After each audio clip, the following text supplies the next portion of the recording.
자본보다는 용기가 더 필요한 건 맞아요. 근데 네. 아우디가 어디서 봤더니 2위야. 사면 안 되는 차 2위. 아, 사면 안 되는 차 2위. 거기에 대해 아니 나는 거기에 대해서 누군가가 내 편이 한번 좀 대주세요. 그 제가 중고차 딜러들 여러 채널들 있잖아요. 그렇죠. 많이 보면은 뭐 이런 차 사면은 뭐 못 되는 거예요 막 하는 거 있잖아요. 맞아. 그거 다 개소리예요. 아우디의 장점에 대해서 한번 얘기해 드릴게요. 좋다. 딱 2분 동안 아우디의 장점 말씀드릴게요. 아우디는 전륜 기반의 방식의 차들을 많이 만들어요. 예, 물론 후륜 방식도 많이 만들지만 상당히 그 주행 질감을 좀 다르게 해석을 한 되게 스포티한 차량이라고 봐요. 저는 뭐 조명회사다 뭐다 뭐 얘기도 많이 있고 한데 그것도 되게 세련된 잘 디자인을 잘했다라는 증명인 거고요. 아우디 뭐 예를 들어서 A7이라든지 뭐 이런 라인이나 이런 것도 좋고 아우디 제대로 된 차들을 고성능 차들을 안 타봐서 그런데 꼭 굳이 R8까지는 안 가더라도 RS 시리즈만 해도 정말 주행 질감 상당히 재밌고요. A3, A4, A5 정도까지만 봐도 전륜 기반 방식인데 국산차 타시던 분들이 수입차를 넘어갔을 때 후륜 구동 방식의 되게 부담스러운 주행 질감을 싫어하시는 분들이 많아요. 특히 여성분들. 아우디는 그렇지가 않고 전륜 기반 방식이기 때문에 상당히 경쾌한 라이트한 주행 질감을 줘요. 거기에 꽈트로 같은 경우에 4륜 구동은 BM, 벤츠, 아우디 중에서 가장 기술력이 좋은 4륜 구동을 갖고 있어요. 그거는 아우디만의 큰 장점이에요. 아우디가 안 좋다라는 증명의 방법이 있나? 없어요. 보증 기간이 끝나면은 이제는 수리비 폭탄을 이제 준비해라.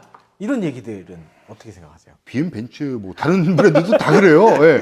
간단하게 자 수입차의 부속 수리비가 비싸다는 거에 대한 개념을 정리해 드릴게요. 한국이 우리나라가 여기 있습니다. 여기에 거주하고 있어요. 근데 여기서 가까운 일본이 있어요.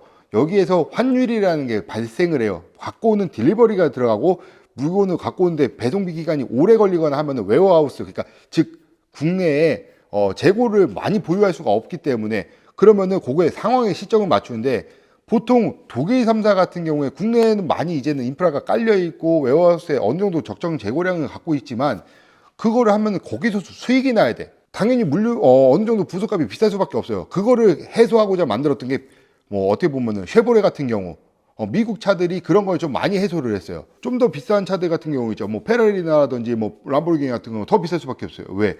제작 자체를 많이 안 해요. 그러면 당연히 비쌀 수밖에 없어요. 환율도 있어야 되고 걔네 자체가 공장 사이즈 자체가 막 많이 막 대량으로다가 찍어내는 그런 스타일이 아니다 보니까 당연히 그건 차이가 날 수 있어요. 그렇기 때문에 수리가 비싼 거예요. 작업할 수 있는 사람도 많이 없었던 거고 지금은 그나마 국내에도 수입차를 정비하시는 분들이 정말 많이 늘어났지만 그 전에는 그게 당연히 비쌀 수밖에 없었던 건 사실이죠. 네, 엔진을 내려야 되는 그런 수리가 있다. 그러면은 A6랑 거기에 준해서 뭐 그랜저로 비교를 해봤을 때 뭐 같은 부위의 수리가 터져서 엔진 쪽에 엔진을 내려야 돼. 여기에 대한 만약에 비용이 발생을 한다라고 그러면 제가 봤을 때는 한 3분의 1 정도 나요. 절반 아니면 3분의 1 정도? 만약에 그 수입차가 300 나왔다 그러면 네. 그랜저는 한 200 정도면 가능하다. 200 아니요. 100만 원? 100만 원에서 150까지는 안 돼요. 그 정도 차이일 것 같아요. 어차피 그랜저도 엔진을 내려야 되면은 똑같이 내려야 돼요. 근데 거기에 대한 거는 공인비가 조금 차이가 나요. 기술료라고 해야 되죠. 그 부분이 조금 차이가 날 수밖에 없고 부속 가격도 한 1.5배에서 뭐 두세 배 정도까지도 가는 경우가 있으니까. 예. 어쨌든 간에 수리비가 반보다는 조금 반값보다는 좀 더 든다라는 그렇죠. 예, 예. 그러니까 그거는 감안하고 사셔라. 당연히 감안을 해야 되지 않아요? 예, 차값이 뭐 그냥 뭐 이거 벤츠인데 이거 2천만 원이라고 해서 뭐 이거 그냥 덜컥 사 그러지는 않잖아요. 요즘에 고객들도요 그 정도 상식은 다 있어요. 예. 그거를 자꾸 가스라이팅 해갖고 저거 사면은 뭐 못 됩니다 뭐 이렇게 그거 자체가 되게 말도 안 되는 거예요. 그러니까 정비를 개똥도 모르고서 얘기하는 거예요. 진짜 제가 그런 분들 저격하는 건 아닌데 좀 뭐 저도 마세라티 타보고 다 타봤거든요. MC라든지 뭐 이런 것들 있어요. 뭐 시퀀셜 미션 달려 있어 갖고 후진 좀 몇 번 하면은 클러치 갈아야 되는 차들이 있습니다. 예, 그런 차들은 진짜로 조금 저도 좀 약간 그것도 내가 감당하지 못해서 이렇게 하는 거지 감당할 수 있는 분들이 많이 타세요. 제 고객님들 중에서도. 그럼요, 당연하죠. 다음 주에도 들어올 페라리도 뭐 한 10년 넘었는데도 짱짱해요. 근데 그 수리비가 아니고 그냥 조금만 손대면은 돈 1,000만 원 나가요. 자, 내 고객이 같은 가격에 수입차 감가율이 사실 더 높잖아요. 그렇죠. 그러면은 결국에는 한 15년씩 정도 되면은 키로수를 막론하고 비슷해지잖아요. 그죠? 맞죠? 네. 그러면은 그 상태가 됐다. 만약 15년씩에 둘 다 12만 정도 키로수를 운행을 했다. 1,000만 원 어간이고 그렇게 되면 수입차가 한 300만 원 비싸긴 하겠네. 그지? 뭐 그럴 수도 있죠. 1,000만 원 그랜저 같은 거대 아우디 A6 같은 거 대신에 300만 원 정도, 200만 원 정도는 비쌀 수는 있다. 추천을 해준다면. 고객이 이 차를 타는 목적을 봐야죠. 감당은 할 수 있고 내가 평소에 A6는 좀 정말로 한번 타보기는 하고 싶었다라고 생각을 하지만 수리비가 조금 걱정은 좀 되기는 한다. 이런 상황이다라면. 그러면은 딱 결론 내릴게요. 1,000만 원 초반에서 A6냐 그랜저냐. 그렇지. 자, 기온이면은 그랜저, 미온이면은 A6. 가장 명쾌해요. 아, 좋다.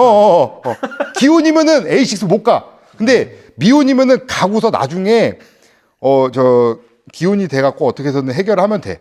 미래 만약에 미온인데 그랜저를 샀다. 그럴 수 있죠. 당연히 합리적인 소비를 하고 싶어갖고 나중에 A6 할 수가 없어요. A6 근처도 못 가. 근데 A6를 샀다. 기온이 됐어요. 그러면 그랜저로 갈 수는 있지만 다시 A6 또 살 수도 있어요. A6라는 거 보고서 결혼했기 때문에. 같은 가격에서 그랜저하고 A6를 비교한다라고 했을 때는 A6는 그만한 이유가 있어서 감가가 많이 됐을 거예요. 하지만 그랜저는 또 그만한 이유가 있으니까 가격 방어가 많이 됐겠죠. 많은 분들이 수요를 찾고 있고 하는 부분도 있고 뭐 관리 유지비에서도 좀 부담이 없는 거 이런 것들 때문에도 좀 많이 세이브 되니까 그러니까 가격 방어도 많이 되지 않았을까라고 생각은 해요. 그래서 기온이면은 그랜저를 갈 수밖에 없을 거고 미온이면은 A6를 갈 수도 있다. 차값의 프라이스만 보고서 사는 게 아니고 원래 신차가를 보고 사야 돼요. 실제로 지금 타고 있는 게 BMW 몇 년식이죠? 2002년식인가? 2002년식 하나? 2002년식 월드컵 13년식도 있어요. X6M. 그거는 난 별로 관심이 없어. 근데 난 이해할 수는 없지. 그렇죠. BMW 대한민국 하던 뜨거웠던 2002년도에 나왔던. 저는 그 당시에 20년 전에. 고등학생이었어요. 네. 자, 그런 차를 이거 굉장히 취향이잖아. 이게. 네. 뭐 제가 알기로는 우리 주한 씨가 차를 지금 뭐 그래도 꽤 괜찮은 딜러야. 차도 많이 팔고. 근데 뭐 그 정도 그런 썩다리를 탈 만한 수준은 내가 생각했을 때는 좀 아니기는 하다. 근데 굳이 그런 차를 타고 있는 이유랑 이 지금 얘기하는 게 내가 봤을 때 좀 엇물릴 수 있을 것 같아. 내가 갖고 있는 딜러로서의 뭐 차에 대한 어떤 철학. 제가 지금 말씀하셨던 차량은 BMW 238 차량이에요. 여기 사진도 이렇게 딱 띄울 건데 이 차량을 제가 갖고 온 지 이제 한 2달 좀 안 된 것 같아요. 갖고 올 때 전순차라서 가격도 되게 쌌어요. 얼마 안 됐어요. 뭐 어떻게 보면은 야 그걸 그 가격에 주고 샀어 할 수도 있겠지만 나 얼마인지 알지 이런 거. 그렇지. 근데 뭐 저는 솔직히 갖고 온 가격보다는 지금 관리하면서 들어간 돈이 더 많고 앞으로 들어갈 돈도 더 많아요. 근데 저는 차에 대해서 생각했을 때 그렇게 생각해요. 저 차는 지금 그 얘기하는 이 238 차량은요 가성비로 타는 차가 아니에요. 소렌토를 타면 뭐한들, 마티즈를 타면 뭐한들, S클래스를 타면 뭐하는 그랬어요. 남들이 봤을 때 그냥 다 중고차 딜러가 뭐 타나보다 뭐 차가 많으니까 이것도 타다 저것도 타다 그럴 수 있어요. 근데 저는 그게 중요한 게 아니고 내가 탈 때 안전한 거 첫 번째, 두 번째 내가 좋아하는 차, 내가 만족할 수 있는 차 딱 그거예요. 승차감도 좋고요. V8에 배기량도 어느 정도 있고 하기 때문에 힘도 뭐 나쁘지 않고 그 클래식한 그 맛의 멋이 있고 맛이 있어요. 요즘 사람들이 많이들 얘기하는 가성비는 개뿔도 없는 차예요. 기름 만땅 뭐 10만 원 넣어봤자 한 3일 타면은 앵꼬 나요. 예. 근데 그 차를 보고서 가성비를 따진다라고 하면 절대로 그 차를 살 이유가 없겠죠. 이거는 반대로다가 감성비로 타는 차예요. 감성으로다가. 감성비 좀. 그렇죠.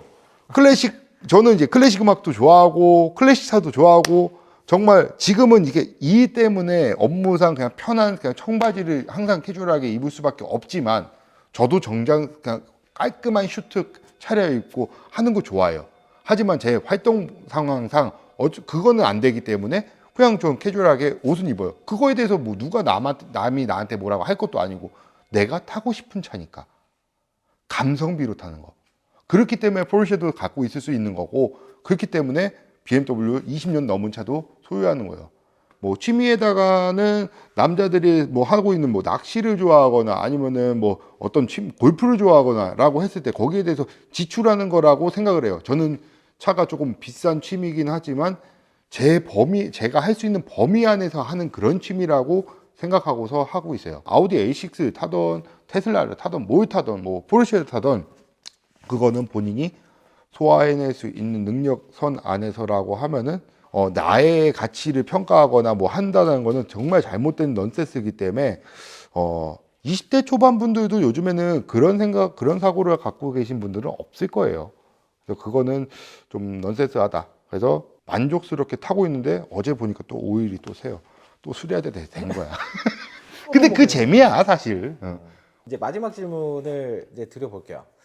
그러니까는 뭐 여기저기서 뭐 오래된 수입차 그리고 아우디 그리고 미니 랜드로버 같은 거, 랜드로버, 제규어 뭐. 제규어 뭐 이런 거 악의 차량들을 사고 싶은 손님이 있다. 자, 그런 분들한테 한마디. 제일 피해야 되는 거 동물 그림 그려져 있는 차는 피해라 하는 얘기가 있는데 그런 차를 사시려는 분들은 자본보다는 용기가 더 필요한 건 맞아요. 근데 프라이브로 다 땡겨서 사는 그런 어리석은 짓만 안 하면 좀 되지 않을까. 최소한 그 차에 대해서 좀 어느 정도 지식을 갖고 충분한 내 재정 상태, 앞으로의 소득과 내 현재 재정 상태와 고정적인 지출 이런 것들을 다 계산을 해서 좀 더 좋은 솔루션으로다가 드릴 수 있게끔 할 거니까 차 안 팔아도 되니까 그냥 편하게 연락 주십시오. 간단하게 정리했습니다. 중고차 딜러분들이 얘기하는 뭐 이거 사면은 안 돼, 뭐 큰일 납니다 하는 뭐 얘기하는 발작 버튼 눌리는 그런 거에 대해서 다시 한번 정리를 하면요.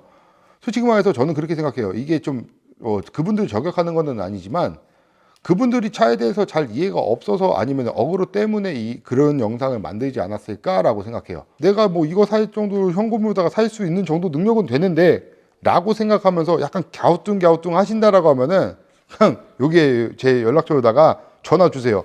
제가 그냥 속 시원하게 여긴가? 뭐 안 팔아도 괜찮으니까 그냥 속 시원하게 상담을 많이 해드리고 있어요.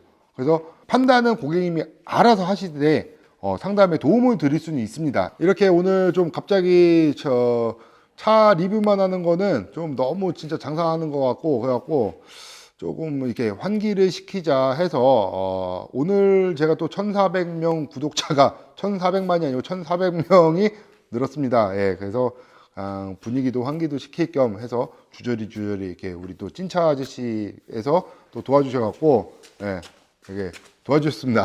그래갖고 예, 한번 영상을 제작해 보게 되었습니다. 오늘 영상 유익하게 보셨다면요 나가시기 전에 구독 그리고 좋아요 한 번씩만 부탁드리고요. 오늘 영상에다가는 악플 좀 써도 괜찮아요. 그건 그냥 본인 생각이니까 응원의 댓글 써주셔도 감사하겠습니다. 저는 다음 영상에서 보다 좋은 차량을 리뷰하도록 하겠습니다. 현주한 중고차 TV 현주한 감사합니다. 찐차 아저씨였습니다. 감사합니다.